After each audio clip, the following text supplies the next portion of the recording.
É o cofundador da Microsoft, tornou-se um milionário filantropo focado na pobreza e na saúde. E agora está a focar a atenção em como salvar o planeta. Sim, o nosso convidado deste Global Conversation é Bill Gates. E ele acaba de publicar um livro intitulado Como Evitar um Desastre Climático. Bill Gates junta-se a nós a partir de Seattle. Obrigado por estar connosco em The Global Conversation. Diz no seu livro que hoje em dia estamos no mesmo ponto em termos de alterações climáticas que há vários anos com pandemias, o que significa que achamos que estamos preparados, mas na verdade não estamos. O que é que não estamos a perceber sobre as alterações climáticas? As fontes de emissões são muito vastas e, em muitos casos, ainda não começamos realmente a descobrir como evitar essas emissões. Todo o setor transformador, o transporte aéreo, mesmo os planos para fazer crescer a rede elétrica, exigem que façamos muito mais do que o que estamos a fazer agora, incluindo promover muita inovação. Portanto, é ótimo que os jovens se preocupem com esta causa. É ótimo que tenhamos um objetivo, mas o meu livro é para dizer: aqui está o que pode ser um plano, vamos organizar um. Falemos um pouco sobre a pandemia, rapidamente, antes de entrarmos no tema das alterações climáticas. Já passou mais de um ano, ainda não estamos a geri-la bem. Está surpreendido com isso? Cada país fez algumas coisas bem e cometeu erros.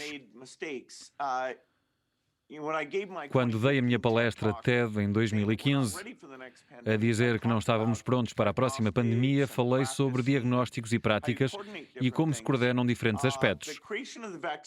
A criação da vacina foi mais rápida do que o que esperávamos. A nossa fundação tinha apoiado a tecnologia do ARN mensageiro, mas não tinham sido feitas vacinas. Portanto, pelo menos nessa parte, há esperança e poderá ser isso que vai pôr termo a esta pandemia. Mas quando se trata da gestão da situação, do tipo de gestão política, não tem tido grande sucesso, creio. O que pensa sobre isso? E o que é que isso significa para a forma como vamos lidar com as alterações climáticas? Ninguém espera que um governo seja perfeito, mas o governo em geral faz coisas fantásticas. Educação, justiça, saúde. Estamos sempre a pressionar porque somos cidadãos e podemos falar sobre como queremos que melhore. No caso do clima, vai ser necessário criar muitas políticas criativas. E a voz política, particularmente a dos jovens, tem de permanecer forte. Vamos precisar de 30 anos para consegui-lo, porque vai ser difícil, mas não é impossível. O lançamento da vacina realçou as diferenças entre os ricos e os pobres, entre os países mais ricos e os países mais pobres. As alterações climáticas vão provavelmente fazer o mesmo, não vão? Absolutamente. A razão pela qual estou tão empenhado é porque o trabalho feito pela Fundação Gates para ajudar a saúde nos países pobres e para ajudar os agricultores de lá vai ser revertido à medida que os anos passarem. Estas temperaturas mais altas significam que os agricultores de subsistência não vão conseguir fazer as colheitas crescer tanto, o que levará à má nutrição, à migração e a uma total instabilidade por causa do clima. Quando estava a ler o livro, tive a impressão de que estava a tentar convencer alguém sobre a importância das alterações climáticas. Dirige-se aos políticos americanos, ao público americano, ou na verdade estava a tentar convencer-se a si próprio da importância das alterações climáticas? Tive genuinamente essa sensação de que estava a tentar convencer alguém da importância das alterações climáticas e, na verdade, só recentemente é que se apercebeu da dimensão do problema.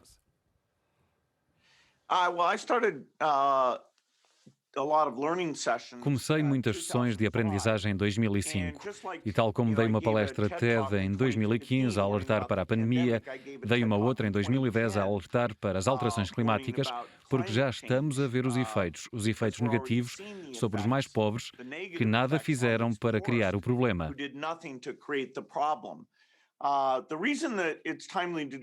A razão pela qual é oportuno fazer agora o livro não se deve às minhas opiniões, que sempre foram bem vincadas em relação ao problema, mas devido à energia dos defensores. Há a possibilidade de as prioridades políticas certas e o caminho acertado em relação à inovação acontecerem e mesmo o trabalho nas partes difíceis das emissões, como o aço e o cimento e o combustível para a aviação, particularmente este ano, tendo em conta que temos os fundos de recuperação a serem programados contra o clima, que temos em breve a reunião de Glasgow. E refleti sobre um contexto de como vai ser difícil, como tenho visto a inovação avançar e daquilo a que chamo Green Premium. Achei que era muito oportuno ter o livro como parte destes debates. Sente que é o momento apropriado de enviar um exemplar ao presidente Joe Biden? Já o fez? Acha que as pessoas em Washington lhe vão dar ouvidos? Sim, falei não só com o presidente, mas também com todas as pessoas fundamentais a trabalhar na área do clima, como John Kerry, que é o enviado especial para o clima. Estou a passar muito tempo também a falar com o Reino Unido sobre a conferência e como nos podemos certificar de que ela cobre não só os temas fáceis, mas também os mais difíceis. Portanto, sim, o diálogo com a administração Biden é muito promissor. E como está a reagir o público americano? Os Estados Unidos são um país de onde vêm as vozes mais céticas em relação ao clima. Como acha que vem este livro? É óbvio que o escreveu para um vasto público.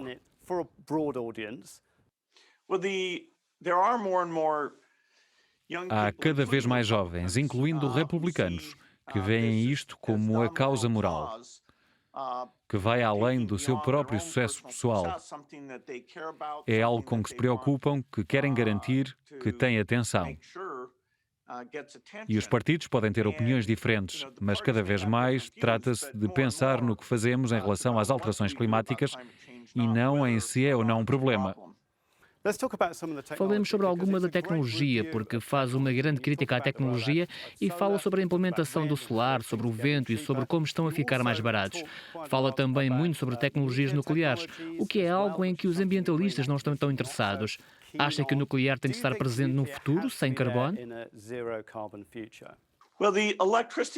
O setor da eletricidade vai ser muito maior, porque vai englobar toda a energia para os veículos de passageiros, edifícios de aquecimento e arrefecimento e muitos processos industriais. E manter a fiabilidade, mesmo com o mau tempo, vai ser um enorme problema. Portanto, ou precisamos de um milagre no armazenamento, que pode não acontecer, ou precisamos de alguma fonte renovável que não dependa das condições meteorológicas.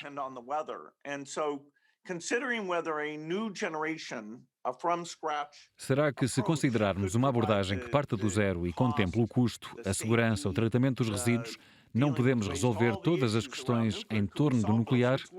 Vale a pena trabalhar nisso, porque podemos precisar dele para resolver o clima. E, por isso, penso que devíamos explorar. Isto não tem nada a ver com a atual geração de reatores. Trata-se de um plano em que a segurança se baseia apenas na física e não no que os operadores fazem ou não fazem. Então diria que temos de chegar lá até 2050 e que provavelmente vamos ter mais nuclear do que o que temos agora. Não, se obtivermos uma invenção milagrosa que nos permita armazenar uma quantidade de eletricidade incrivelmente grande, como 2 semanas, que é mais do que o que cada bateria alguma vez feita permite, vezes 10. Se obtivermos isso, então podemos ter apenas as fontes intermitentes juntamente com o armazenamento como solução. Mas como isso é incerto, temos de seguir todos os caminhos que nos possam levar a zero emissões até 2050. E com o nuclear ainda há muito a provar, incluindo saber se o público vai estar de mente aberta daqui a 5 anos, se estará ou não de mente aberta para um plano completamente novo. Mas como é que se gera essa rede? Porque, por exemplo, nos Estados Unidos há muito sol no Sudoeste.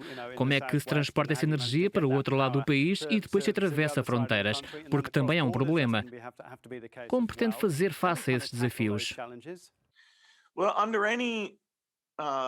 Em qualquer cenário, a Europa e os Estados Unidos vão ter de construir muito mais transmissão. Porque pode haver uma frente fria e toda a energia eólica e solar parar. Por isso, temos de esperar que, tendo em conta o tamanho do continente, seja possível, a algures, obter essa energia. Nós fizemos um modelo de fonte aberta que vai permitir às pessoas jogar com as suas suposições e o que elas vão ver é que parte da resposta passa por haver muito mais transmissão. Estou interessado na sua reflexão sobre tecnologias um pouco mais controversas. Fala de geoengenharia, coisas como tornar o topo das nuvens mais branco, de forma a refletir mais luz de volta ao espaço, como uma solução de último recurso para lidar com as alterações climáticas. Está realmente a levar essas tecnologias a sério? Não, isso não é uma solução para as alterações climáticas. Pensei que era importante mencioná-lo no livro porque há pessoas a olhar para o tema. No máximo, atrasaria o problema uns 10 ou 15 anos, enquanto nos livramos das fontes de emissões. Não mencionar o assunto teria sido um erro, porque ele existe e as pessoas devem compreender que não é de modo algum uma solução permanente. É provável que não venha sequer a ser usada, mas quando somos confrontados com este problema catastrófico, temos de provar que caminhos funcionam ou se são um beco sem saída. Podemos construir uma saída dos problemas? Deposita muita fé na tecnologia e o livro faz uma visita guiada pela tecnologia e explica. Mas será realmente uma solução ou, na verdade, precisamos apenas de reorganizar o nosso sistema global?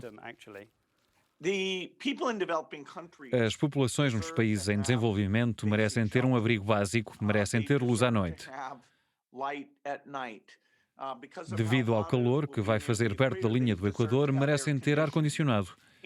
Nós não vamos parar todos os voos, todos os edifícios, todos os transportes, toda a pecuária. Portanto, temos de ser capazes de encontrar uma forma de as nossas ações deixarem de afetar o planeta. Caso contrário, não será possível chegar às zero emissões. É ótimo que as pessoas nos países ricos reduzam o consumo e as emissões, mas isso não é a totalidade do plano para pôr o planeta a zero.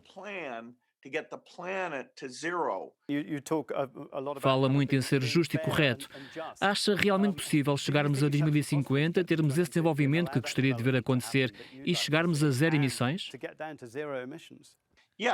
Sim, se olharmos para inovações como o chip de um computador, as comunicações sem fios, é fenomenal como a qualidade de vida foi melhorada e os tempos de vida são muito maiores. Mesmo estas vacinas na pandemia são grandes exemplos disso. Mas só lá vamos chegar se fizermos proveito dos 30 anos e trabalharmos em todas as fontes de emissões em todos os países. Por enquanto, não temos a métrica certa. Ainda não temos planeadas coisas como a rede elétrica de que falei, e o livro é uma espécie de apelo à ação para nos juntarmos e coordenarmos um plano, porque é muito importante. Muitos dos nossos telespectadores têm feito perguntas sobre soluções com base na natureza, como plantar árvores para retirar CO2 da atmosfera. Será esse um caminho válido? É algo que as pessoas possam fazer por si próprias? Infelizmente, com 51 mil milhões de toneladas de emissões, a natureza é boa a plantar árvores em muitos lugares, mas a redução obtida não vai corresponder a uma percentagem elevada. E teria de se financiar a replantação dessas árvores durante milhares de anos, porque quando se coloca CO2 na atmosfera, ele permanece lá durante milhares de anos. Se dizemos que vamos compensar alguma coisa, tendo em conta que as árvores ardem ou morrem em 40 anos, o custo por tonelada para financiar essa ação, digamos 4.000 anos, é muito, muito elevado. Portanto, vermos-nos livres das emissões nestes processos é a única forma de fazer face aos 51 mil milhões de toneladas de gases emitidos todos os anos. E acha que tirar mecanicamente o CO2 da atmosfera utilizando máquinas para esse efeito é a melhor alternativa? Financio muitas empresas de captura direta de ar. Mais uma vez, aí o custo por tonelada ainda é demasiado elevado. Mas há muitas ideias novas. Hoje em dia, o processo custa mais de $400 por tonelada, o que torna impossível resolver o problema dessa forma. Se conseguirmos que fique abaixo dos $100 por tonelada, já pode ser parte da solução, tal como o hidrogênio ou combustível para a aviação ecológicos. A captação direta de ar é uma das coisas que os governos devem apoiar e procurar as melhores soluções. Falando sobre governos, legislação e políticas, o enquadramento adequado é realmente importante e esse tema é abordado mais à frente no livro. Pergunto-lhe o que é que pensa sobre o Pacto Ecológico Europeu, que liga os fundos de recuperação do coronavírus aos investimentos no ambiente. Não se recebe o dinheiro a menos que haja investimento no ambiente. Acha que a medida é suficiente? Acho que a medida é fantástica, é um grande compromisso. Penso que o impacto vai depender da qualidade desses projetos. E é por isso que a nossa equipa científica, que financiou todas estas empresas em fase de arranque, vai tentar colaborar com a União Europeia tanto quanto possível nesses projetos, porque é preciso experimentar as coisas à escala. E esse dinheiro pode acelerar o trabalho. A questão é que vai ser usado para muitas fontes de emissões, não só a eletricidade renovável ou os automóveis, mas também em áreas muito difíceis. Por isso, é ótimo que tenham assumido o compromisso de financiar esses projetos. Precisamos de inovar em todas as frentes e isso vai exigir muito dinheiro. Acha que os bilionários deste mundo, um clube do qual faz parte, deviam pagar mais impostos e ser obrigados a investir mais nestas áreas? A política fiscal depende de cada país. Já disse que nos Estados Unidos os impostos podiam ser mais elevados. Mas não sou especialista em fiscalidade europeia. Os governos vão ter de intervir aqui. Vão ter de exigir recursos, tal como fazem para a educação e a saúde. Mas como é que os motiva? Porque neste momento há muita motivação para financiar a saúde, mas onde está a motivação para realmente se aprofundar no tipo de inovação e mudança extrema de que está a falar? Como vimos com a pandemia, o custo de fazer estas novas ferramentas foi de milhares de milhões e vai salvar-nos de uma tragédia económica de bilhões e bilhões de dólares. Mas como é que se constrói aí a vontade política? Não sei se ela existe, porque os políticos têm uma visão a curto prazo e nós sabemos isso. A menos que a geração mais jovem se pronuncie constantemente, e felicito quem o faz, e a menos que os jovens deixem claro o seu ponto de vista, é possível que não tenhamos as políticas certas. E o nível de mortes será dramaticamente mais elevado do que em qualquer momento da pandemia. Se não nos anteciparmos, não vamos conseguir sair dessa situação e vamos sofrer durante muitas décadas. Quero terminar voltando à pandemia. Todos estamos a pensar e a falar na vacina. Existe uma vacina para as alterações climáticas?